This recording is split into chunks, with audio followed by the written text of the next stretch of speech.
everyone, welcome back to another Jurassic World Dominion video. This week is the week as to where Jurassic World Dominion finally released in multiple international cinemas, including the Netherlands on June 3rd. I was able to purchase a flight ticket from England to watch this movie at least 3 times in Eindhoven within the Netherlands. A full vlog on my journey will be up soon on the channel, so stay tuned for that. But, however, I want to obviously point out that this video will contain spoilers, so consider this as your spoiler warning for Jurassic World Dominion. You won't be warned again. If you haven't seen it yet and you don't want to be spoilt, click off now and come back to this video later. For today, we are analysing and explaining the ending of Jurassic World Dominion. So sit back, relax and enjoy the video. The movie ends off with an incredible fight scene, which looks to have ended Rexy's reign within the franchise, after the Giganotosaurus completely wipes the floor with her. However, Rexy awakens whilst in the meantime the Giganotosaurus, being very territorial, and the Therizinosaurus, who is also extremely territorial, decided to square up to each other and prepare to battle. But Rexy wakes up from being unconscious, confusing the Giganotosaurus on who to focus on the fight. Ultimately, Rexy did the same move the Prologue Giganotosaurus did to the Prologue Rex and bit the neck of the opposite dinosaur. Rexy pushes the Giganotosaurus into the claws of the Therizinosaurus, ultimately impaling the behemoth and killing it.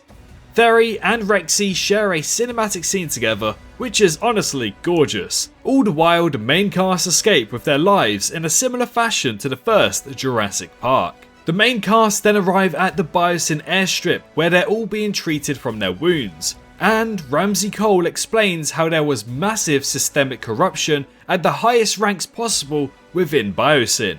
This is the last we see of Ramsey Cole, whose character was so delightful and well put together that I can almost guarantee we shall see him again in the future. After seeing what Dodson was capable of at Biosyn and learning so much at the same time, Ramsey's future in Jurassic is very bright, to where he could start up his own company that actually takes care of people and the dinosaurs.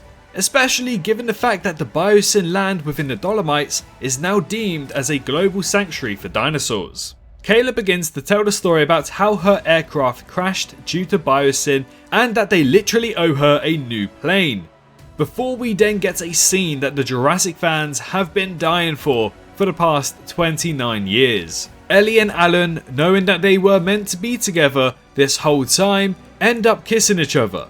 However, Ellie explains how she's going to make sure she gets the Locust DNA to her contact at the Times, who I assume then publicised an article explaining how Biosyn were at fault for everything that happened regarding the Locust epidemic. This then allowed for Malcolm and Grant to testify in court regarding the danger of having dinosaurs in their natural world, something they have been trying to do ever since the first Jurassic Park movie. Maisie is being treated as she looks over to Claire and Owen, where I am sure that she then starts to think to herself that they are her real family and she was missing them the whole time. After this, a montage begins showing a burnt down Biosyn forest with Dreadnoughtus and Brachiosaurus in the water, as well as the Pseudoceratops just outside. Just before Alan Grant goes to testify regarding the dinosaurs, we see that the dinosaurs are still in their world as a kid plays with a Morris Intrepidus by a small pond, with Alan Grant saying he still isn't used to it,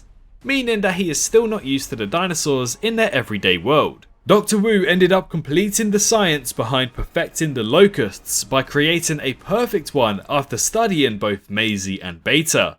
This allows for the Locusts to go into the wild and eventually eradicate the other Locusts, in which they were destroying the crops who were not using Biosyn seeds, just like I predicted a few weeks back. This new Locust is also much smaller and much less ugly than the previous Locusts that were destroying absolutely everything. In releasing this singular Locust into the wild, it aided to avoid a global famine within the world.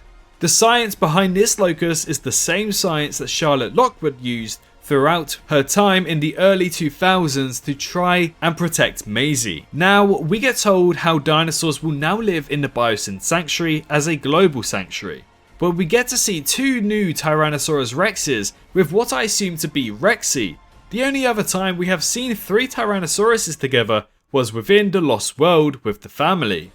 However, these Rexes seem to look slightly different, with different type of eye ridges and skin pattern of stripes going across their faces. So honestly speaking, I don't think it's the Sauna family that we saw in the Lost World, and I don't think it's Big and Little E.T. from Camp Cretaceous. I think these are entirely new Tyrannosauruses altogether, which begs the question, who created them? Especially considering how they only just got the Tyrannosaurus Rex moments before Ellie and Alan arrived to Biosyn. It took Fish and Wildlife 3 years to catch the T-Rex. The T-Rex is here. Oh yeah. Yeah.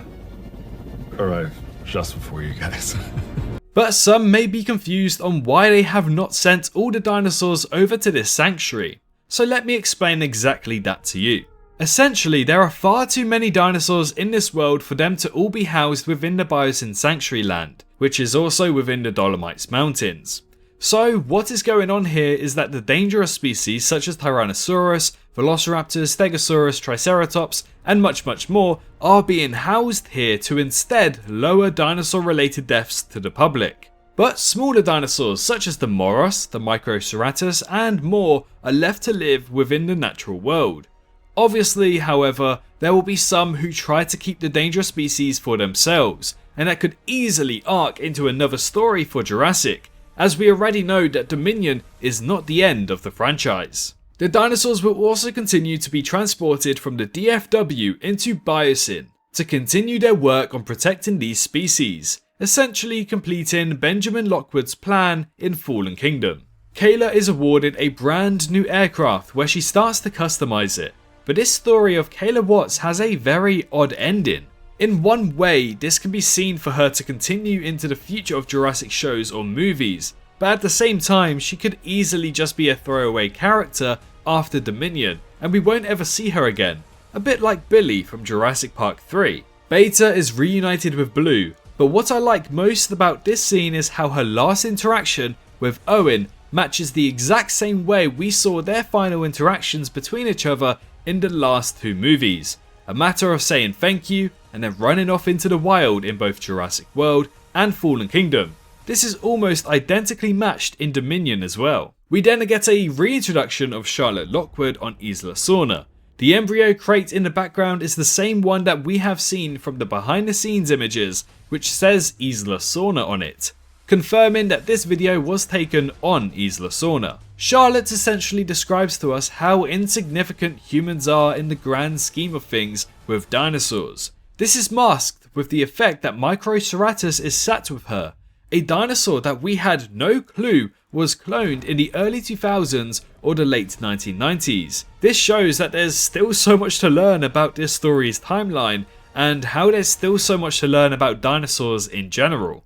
A message from her in 2007 explaining how humans and dinosaurs can coexist is played on top, relating to what the world of Jurassic is currently like. No winners or losers, just coexistence, which then bleeds into an open book ending for many stories to tell.